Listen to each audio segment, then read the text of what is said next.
에코프로입니다. 매수가는 36,000원이고요. 비중 30%입니다. 2차 전지 소재 기업으로 업황이 좋아서 다행히 수익 보고 있습니다. 생산 능력 증가가 긍정적이라는 뉴스를 봤는데 목표가 설정에 참고할 만한 기타 자료들 분석 부탁드립니다. 라고 보내주셨습니다. 사실 라이언 투자자 입장에서 이 재료의 가치를 판단하는 게 쉬운 작업은 아닌데요. 자, 이 종목의 재료 가치들 좀 분석 부탁드릴게요.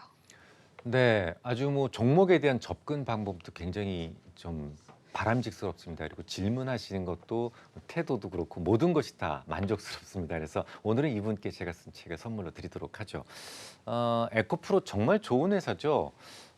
이 회사는 이제 NCA 계열의 그 양극재를 만든다를 생각을 하시면 될 것 같습니다. 요즘에 여러분들 요번 주에 특히 2차 전지 관련 좀 많이 상승을 했었죠. 그 이유가 뭐냐면 일단 테슬라가 목요일부터 급등을 하기 시작을 했고요.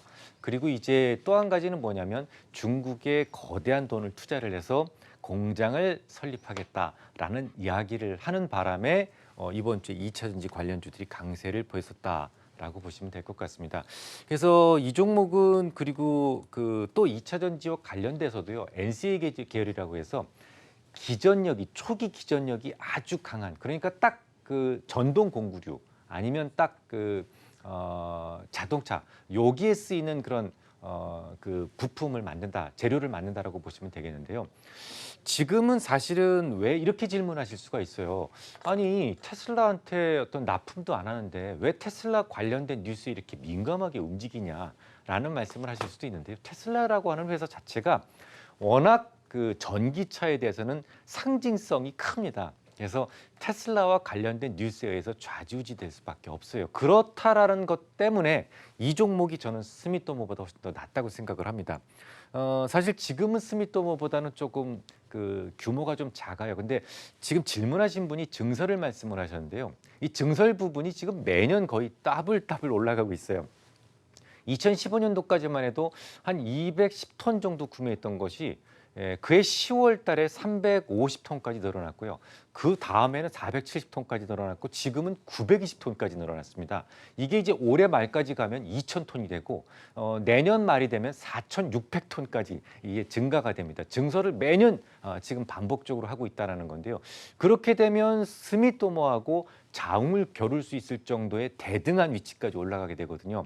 그러면 여러분들은 어떤 생각을 하십니까? 그래도 스미토모가 낫습니까? 아니면 에코프로가 낫겠습니까?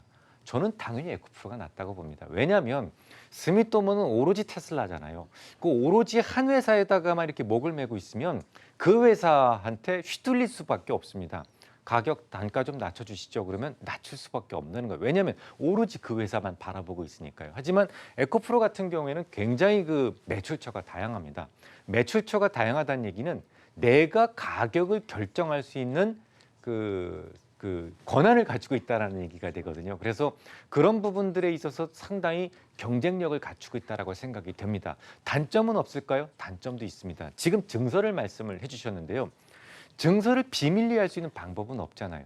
그죠? 그래서 전 국민이 다 알고 있다는 것이죠. 그래서 증설과 관련된 부분에 대해서는 조금 미리 선반영된 부분이 있다. 내년까지 해서 만약에 한 4,600톤까지 증설을 한다는 부분은 이미 지금 전 국민들이 다 알고 있기 때문에 그 부분은 오히려 역효과가 날 수도 있다는 거죠. 그래서 이 종목에 대해서는 증설 이후의 문제가 오히려 굉장히 중요한데요.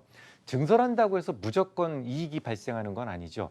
증설을 하게 되면 그거에 대해서는 대체 비용, 즉 감가상각이 곧 이어 진행되기 때문에 그것으로 인해서 충분한 이익이 발생하기 위해서는 앞으로도 한 2년 정도는 더 있어야 된다는 얘기가 됩니다. 그래서 증설과 관련된 그 호재가 제가 볼 때는 한 70% 이상 반영이 됐다고 보기 때문에 지금은 역시 공격적으로 매수하는 것보다는 범퍼 전략 아십니까? 범퍼 전략? 약 한 20-30% 정도 매도를 해두는 거예요. 그리고 워낙 그 미래 가치가 있기 때문에 주가가 떨어지더라도 많이 안 떨어질 겁니다. 그러면 떨어졌을 때는 다시 사는 겁니다. 그래서 범퍼 전략이라고 그러는 건데요. 약간만 좀 비중, 지금 이제 전고점 주변에 와 있고요. 제가 여러분들한테 그 기술적 분석도 자주 말씀을 드리는데요. 이 종목의 기술적 분석상 딱 저항에 와 있죠. 저렇게 5일선 위에 동동 떠 있는 양봉이 중요하다라고 말씀을 드렸는데 요거를 딱 이어보면 여기서 계속 저항을 받는 모습을 아실 수가 있어요. 보실 수가 있어요. 그래서 이런 기술적 저항이 임박해 있을 때는 가급적이면 한 20~30%라도 좀 정리를 했다가 범퍼 떨어지게 되면 그때 다시 되사는 그런 전략이 좀 안전하지 않을까 생각이 됩니다.